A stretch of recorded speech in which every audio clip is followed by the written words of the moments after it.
తెలంగాణ రాష్ట్ర ముఖ్యమంత్రి వర్యులు గౌరవనీయులు ఈనాటి మొట్టమొదటి ప్రపంచ కమ్మ మహాసభలకి ప్రారంభించడానికి విచ్చేసిన రేవంత్ రెడ్డి గారికి, మాజీ తమిళనాడు గవర్నర్ రామ్మోహన్ రావు గారికి, పెద్దలు గౌరవనీయులు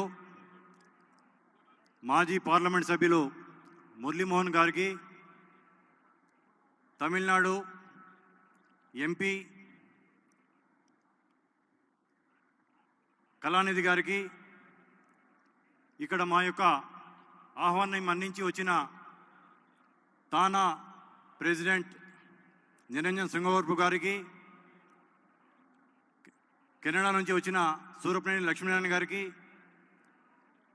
మాజీ మంత్రివర్యులు కర్ణాటక రాష్ట్రం నుంచి మా యొక్క ఆహ్వానాన్ని మన్నించి వచ్చిన కట్టా సుబ్రహ్మణ్యం నాయుడు గారికి, చెల్లా రాజేంద్ర ప్రసాద్ గారికి, మంత్రివర్యులు నా యొక్క యూత్ కాంగ్రెస్ కొలీగ్ కోమటిరెడ్డి వెంకటరెడ్డి గారికి,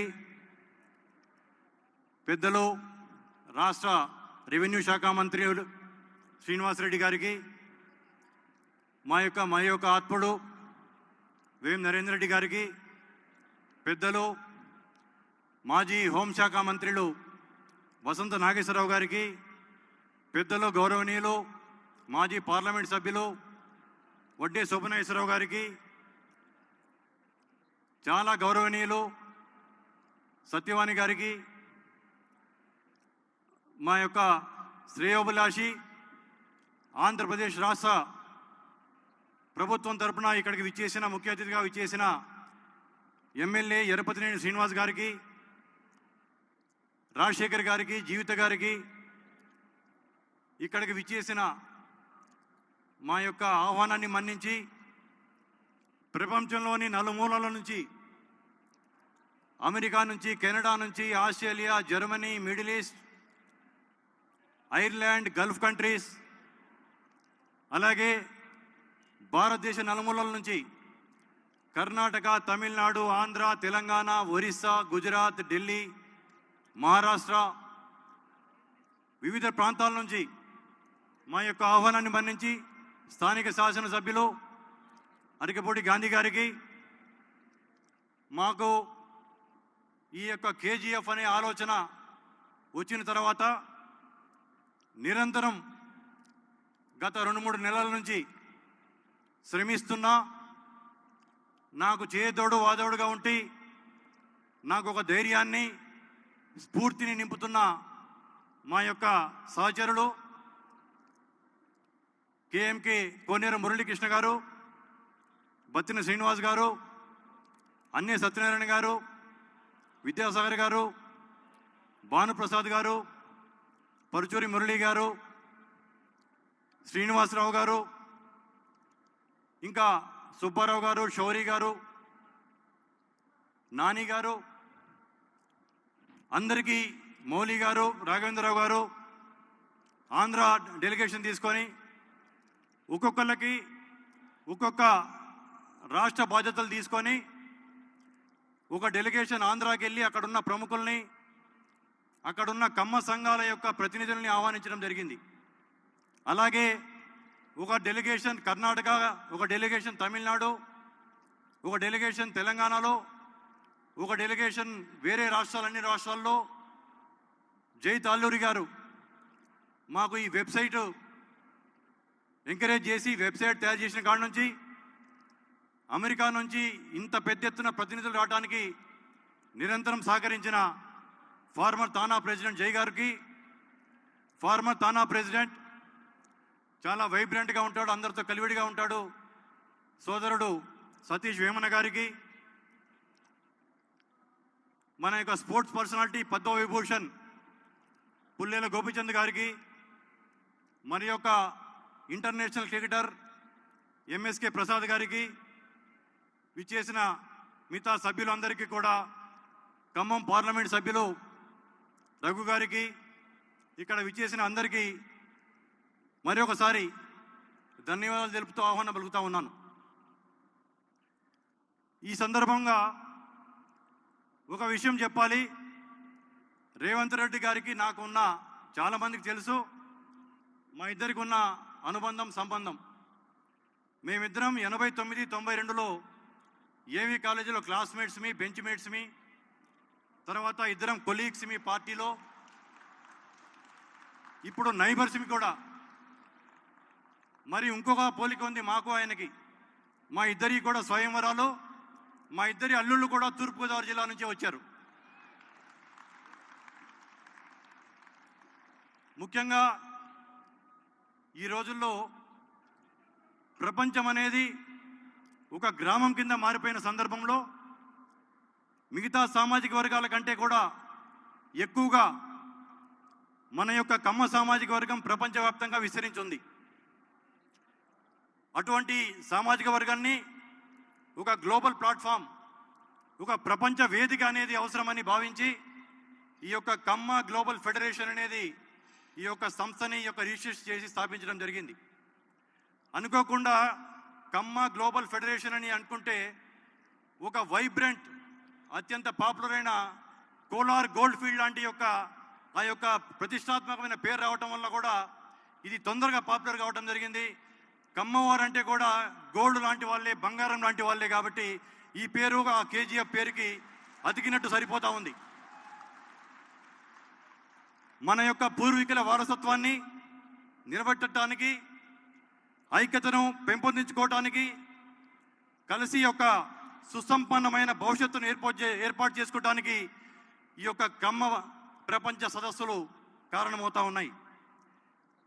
దీంట్లో ఒక పద్యంతో నా యొక్క మిగతా స్పీచ్ను స్టార్ట్ చేస్తాను.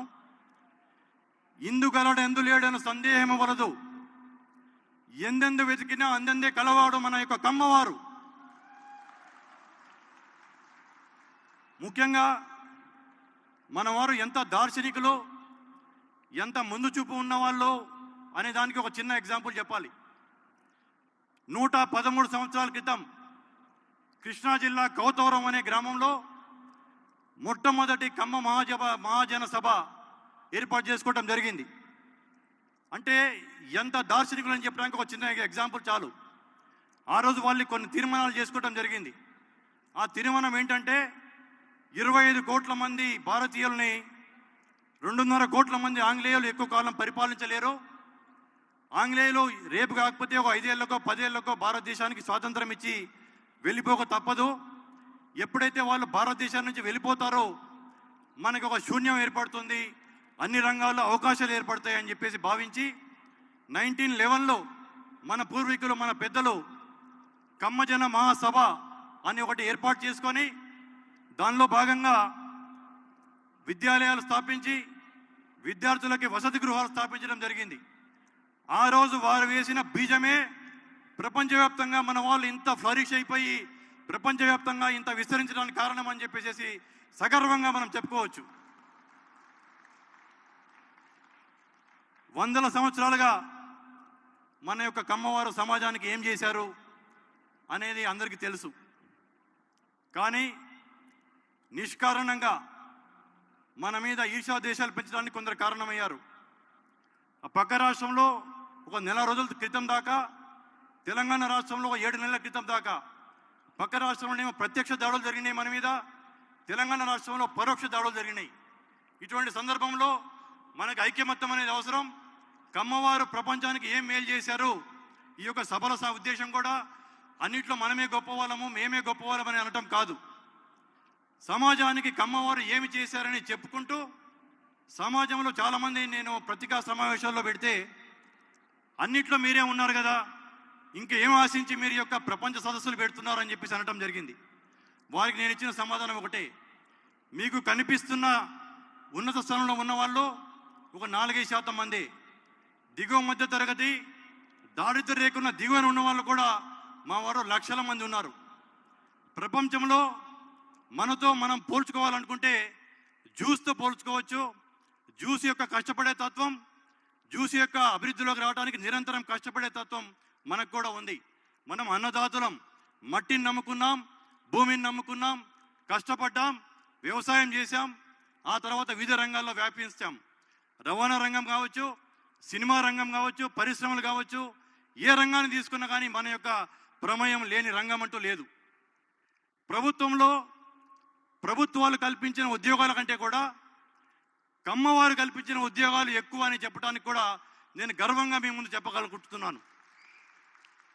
ముఖ్యంగా కమ్మవారి దాతృత్వం, కమ్మవారి గొప్పతనం చెప్పాలంటే ఒక నాగార్జున సాగర్ డ్యామ్ ఒకటే ఒక చిన్న ఉదాహరణ. ఆనాడు కృష్ణా జలాలు సముద్రంలో వృధాగా కలిసిపోతున్నాయి, ఈ నందికొండల మధ్యన ఒక సాహసిద్ధమైన ఆనకట్టు కట్టవచ్చు అని చెప్పేసి భావించినప్పుడు ఎవరికి ఆ రోజు కేంద్ర ప్రభుత్వంలో నిధులు లేవు.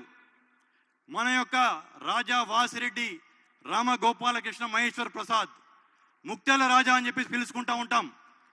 తెలంగాణ హుజూర్ నగర్ పక్కనే ఉన్న జగ్గయ్యపేట అనే ఒక సంస్థానం. ఆ రోజు ఆ ముత్యాల రాజా గారు తన యొక్క సొంత నిధుల్ని 52 లక్షల రూపాయలని విరాళంగా ఇవ్వడం జరిగింది 1954లో. ఆయన యొక్క 5,000 ఎకరాలని కూడా ఆయన ఈ ప్రాజెక్టు కోసం విరాళంగా ఇవ్వడం జరిగింది. అది కమ్మవారి దాతృత్వం. ఆ తర్వాత వెలగపూడి రామకృష్ణ గారు కేసీపీ ఇండస్ట్రీస్ పెట్టి, మన యొక్క ముల్లపూడి రవిచంద్ర ప్రసాద్ గారు ఆంధ్ర షుగర్స్ పెట్టి, హైదరాబాదులో ఇప్పుడు రఘు గారు వీళ్ళందరూ కూడా చదువుకున్న స్కూలు హైదరాబాద్ పబ్లిక్ స్కూల్, దాని యొక్క వ్యవస్థాపకులు ఆయన. అట్లా పబ్లిక్ స్కూల్ పెట్టి ఆయన నిన్నగాక మొన్న మన నుంచి దూరం అయిపోయిన స్వర్గీయ రామోజీరావు గారు ఎన్ని వేల మందికి, లక్షల మందికి ఉపాధి కల్పిస్తున్నారు. దాంట్లో మన వారి శాతము 2, 3, 5% కంటే ఉండదు. అంటే సమాజానికి మనం ఏం చేస్తున్నాం అని చెప్పడంలో భాగంగా ఇవన్నీ చెప్పడం జరుగుతూ ఉంది. ఈ యొక్క సమావేశాల తర్వాత ప్రపంచంలో ఉన్న కమ్మవారందరినీ కలుసుకోవడం జరుగుతుంది. ఒక తీర్మానంలో భాగంగా 2030 వరకు, అంటే రాబోయే 5.5 సంవత్సరాల్లో ప్రపంచంలో కమ్మవారి జనాభా 2,10,00,000 మంది. అంటే సరాసరి భారత జనాభాలో 1.5% కమ్మవారి జనాభా ఉంటుంది. వీరి అందరి యొక్క సమగ్ర సమాచారాన్ని ఈ యొక్క కేజీఎఫ్ సేకరిస్తూ ఉంటుంది. సేకరించి దాంట్లో ఎవరికైతే అవసరాలు ఉంటాయో వారందరికీ నిరంతరం సేవగా ఉంటూ, బడుగు బలహీన వర్గాలుగా ఉన్న, వెనుకబడిన ఉన్న వారందరినీ పైకి తీసుకొస్తూ మన సమాజంతో పాటు ఇతర వర్గాలకు కూడా మేలు చేయడానికే ఈ కేజీఎఫ్ తోడ్పడుతుందని చెప్పేసి సగర్వంగా మీ అందరి ముందు చెప్తా ఉన్నాను.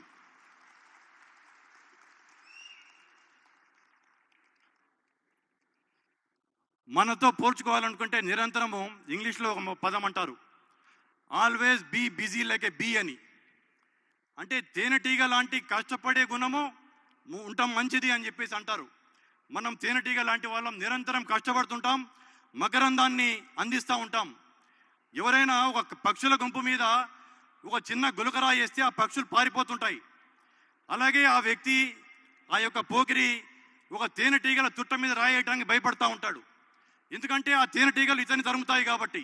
కమ్మవారందరూ కూడా ఐక్యమత్యంగా ఉండి ఇట్లాగే ముందుకి ఇంకా మన యొక్క సమాజం కొన్ని రంగాల్లో వెనుకబడతా ఉంది. ముఖ్యంగా రాజకీయ రంగంలో వెనుకబడతా ఉన్నాం. చాలామందికి అపోహ కలుగుతూ ఉంది. ఎన్టీ రామారావు గారు టీడీపీ ఆవిర్భవించిన తర్వాత కమ్మవారు ముందంద వేశారు అని చెప్పేసి స్వర్గీయ మనందరం గర్వంగా పిలుచుకుని నందమూరి తారక రామారావు గారి కంటే ముందు కూడా ఒకానొక సందర్భంలో ఉమ్మడి ఆంధ్రప్రదేశ్లో 59 మంది ఎమ్మెల్యేలు కమ్మవారు ఉన్నారు. ఈరోజు ఆ సంఖ్య తగ్గిపోతూ ఉంటుంది. అన్ని రంగాల్లో ఎవరికి ఏ సిద్ధాంతాలు నచ్చితే వారు ఆ యొక్క రాజకీయ రంగంలో ఎన్నుకోవచ్చు. అందరికీ ఈ కేజీఎఫ్ తోడ్పాటు అందిస్తే ఎంకరేజ్ చేస్తుందని చెప్పుకుంటూ ఇంకా చాలా విషయాలు ఉన్నాయి. రేపు మరి ఇంకోసారి మనకి 2 రోజుల సమావేశం. ఈ 2 రోజుల సమావేశంలో మరి ఇంకొకసారి మనం మాట్లాడుకుందాం. ఇప్పుడు ఇంతకుముందు నేను అందరినీ వేదిక మీదకి పిలిచి సంబోధిస్తూ కర్ణాటక ఎమ్మెల్యే మునిరత్నం నాయుడు గారిని కూడా నేను ఆయన్ని సాదరంగా ఆహ్వానిస్తూ ఉన్నాను. కర్ణాటకలో నుంచి ఎంత ఉత్సాహం ఉందంటే, నేను పెద్దలు మన యొక్క అన్న మాజీ మంత్రివర్యులు కట్టా సుబ్రహ్మణ్యం నాయుడు గారిని కలిసి, అన్న ఇట్లా ఒక ప్రపంచ వేదిక ఏర్పాటు చేసుకొని ప్రపంచ మహాసభలు పెట్టాలనుకుంటున్నామని చెప్పేసి చెప్పినప్పుడు ఆయన అన్నారు, ఓకే తమ్ముడు ఎప్పుడు వస్తావు నువ్వు అని. కర్ణాటక రాష్ట్రం నలుమూల నుంచి కమ్మ సంఘాలు అందరినీ పిలిచి, పెద్దలందరినీ పిలిచి అతి బ్రహ్మాండమైన మీటింగ్ అరేంజ్ చేసి నన్ను అక్కడ స్వాగతించి నాతో మాట్లాడించుకున్నారు. ఆయనకి మరొకసారి ధన్యవాదాలు తెలుపుతా ఉన్నాను. అంటే దాతృత్వం మన యొక్క రక్తంలో ఉంది, కష్టపడే తత్వం మన యొక్క రక్తంలో ఉంది. కర్ణాటక నుంచే కాకుండా తమిళనాడు నుంచి కూడా చాలామంది వచ్చారు. స్వర్గీయ ఆర్కాట్ వీరాస్వామి గారి యొక్క అబ్బాయి కళానిధి వీరాస్వామి గారు ఇప్పుడు ప్రజెంట్ ఎంపీ, ఆయనకు కూడా మనందరం ఆయనని స్వాగతం పలుచుకోవాలి. తమిళనాడు నుంచి ఎక్కువ మంది వచ్చారు, ఆంధ్ర నుంచి వచ్చారు, అమెరికా నుంచి, ఇంతకుముందు చెప్పినట్టు అన్ని దేశాల నుంచి వచ్చారు. మళ్ళీ మనం కలుసుకుంటూ ఈ యొక్క సమావేశం మన యొక్క అనుబంధాలని, సంబంధాలని పెంచుకోవడానికి ఉపయోగపడాలి, నెట్వర్కింగ్ కింద ఉపయోగపడాలి. ఈరోజు మధ్యాహ్నం 3 గంటలకి తెలంగాణ రాష్ట్ర ఐటీ యొక్క పరిశ్రమ శాఖ మంత్రిని మనం పెట్టుబడుల సెషన్లో ఇక్కడ ఆయన ప్రసంగించడానికి తెలంగాణ ప్రభుత్వం తరపున వారి యొక్క సందేశనీయం అని చెప్పేసి మనం ఆహ్వానించుకోవడం జరిగింది. రేపు వ్యవసాయ రంగంలో జరగబోయే సమావేశంలోతో పాటు ముగింపు సమావేశానికి మన యొక్క నాయకులు మంత్రివర్యులు తుమ్మల నాగేశ్వరరావు గారిని కూడా మనం ఆహ్వానించుకోవడం జరిగింది. అలాగే సినిమా రంగం, మీడియా రంగం, వ్యాపార రంగం, పెట్టుబడుల రంగం, అన్ని రంగాల గురించి నిష్ణాతులతో ఇప్పుడు ఈ సమావేశం కాగానే మన యొక్క పద్మవిభూషణ్ మనందరికీ గర్వకారణమైన పుల్లెల గోపిచంద్ గారు, ఎంఎస్కే ప్రసాద్ గారు వారి యొక్క ఆధ్వర్యంలో క్రీడా రంగంలో ఒక సెషన్ ఉంటుంది. దాని తర్వాత లంచ్ బ్రేక్ తర్వాత డాక్టర్స్, హెల్త్ రంగంలో కూడా మన వాళ్ళు చాలామంది ఒక విషయం చెప్పాలి. తమిళనాడులో కోయంబత్తూరులో అక్కడ సెంథిల్ కుమార్ నాయుడు గారు కావచ్చు, వారి యొక్క టీము అక్కడ ఉన్న మన వాళ్ళందరికీ ఒక ఐడి కార్డ్స్ ఇవ్వటం జరిగింది. ఆ ఐడి కార్డ్స్ తీసుకెళ్ళి ఎక్కడైనా సరే కమ్మవారి యొక్క హాస్పిటల్స్కి వెళ్తే స్ట్రైట్ అవే 25% డిస్కౌంట్ ఇచ్చి వాళ్ళకి ట్రీట్మెంట్ చేసి పంపడం జరుగుతూ ఉంది. అలాగే విద్యాలయాలకు వెళ్తే విద్యాలయాలకు కూడా అడ్మిషన్స్తో పాటు 25% ఫీజు ఇవ్వడం జరుగుతుంది. హైదరాబాద్, విజయవాడకు సంబంధించిన చాలా పెద్ద పెద్ద కార్పొరేట్ హాస్పిటల్స్ ముందుకు వస్తూ ఉన్నాయి, విద్యాలయాలు ముందుకు వస్తూ ఉన్నాయి, యూనివర్సిటీస్ ముందుకు వస్తున్నాయి. వారందరితో కూడా ఎంఓయూ చేసుకొని మన కేజీఎఫ్ కార్డ్ హోల్డర్స్కి, వెనుకబడిన వాళ్ళందరికీ కూడా అటువంటి ఫెసిలిటీస్ కూడా కల్పించడానికి కూడా ఈ కేజీఎఫ్ ముందు ఉంటుంది. ఒక 1000 మంది రష్యా, పెరు, ఉక్రెయిన్ నుంచి కూడా మన యొక్క ప్రతినిధులు వచ్చారు. వారందరికి కూడా సాదరంగా స్వాగతం పలుకుతూ ఉన్నాము, మనస్ఫూర్తిగా ఆహ్వానం పలుకుతూ ఉన్నాము. ఈ కేజీఎఫ్ తరఫున చాలా చేయబోతున్నాం సేవా కార్యక్రమాలు. ఇప్పుడు చాలామంది ముందుకొచ్చారు. ఇంత పెద్ద సమావేశం ఏర్పాటు చేశారు మీరు, మేమేం సాయం చేయగలము అంటే నేను అందరికీ అన్నది ఒకటే, మీరు వచ్చి పాల్గొంటే చాలు. ఈ సమావేశం మేము ఏర్పాటు చేసుకుందాం అనుకుంటున్నాం, మేము చేసుకోగలము. ముందు మన జాతికి మేలు చేయాలన్నా, సమాజానికి మేలు చేయాలన్నా అప్పుడు మీ యొక్క సహాయ సహకారాలు తీసుకోగలుగుతాం. కానీ ప్రస్తుతానికి మా యొక్క ఆహ్వానం మన్నించి మీరు వస్తే చాలని చెప్పి అనుకుంటున్నాను. చివరగా ఇంకొకసారి అందరికీ మరొకసారి ధన్యవాదాలు తెలుపుతూ సర్వే జన సుఖినో భవంతు.